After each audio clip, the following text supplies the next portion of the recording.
నువ్వు నీ చుట్టూ ఉన్నటువంటి ప్రపంచాన్ని ప్రభావితం చేసేవాడిగా ఉండాలి అని అన్నట్లయితే దానికి ఆధారం యథార్థమైన జీవితం, నీతియుక్తమైన జీవితం.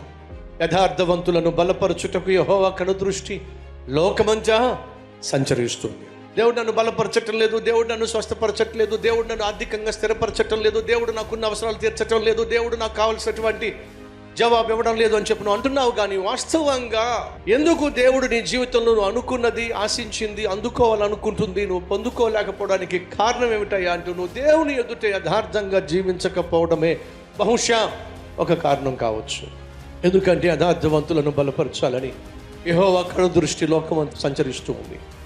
అదే సమయంలో నువ్వు చేసిన ప్రార్థనకు జవాబు రాకపోయినట్లయితే ఏదో ఒక పాపము నీ ప్రార్థన దేవుని సన్నిధికి వెళ్లకుండా చేరకుండా అడ్డుపడుతుందేమో, కాబట్టి నీ ప్రార్థనకు జవాబు రావటం లేదేమో. అందుకే నీ హృదయాన్ని ఒకసారి పరిశీలించుకో.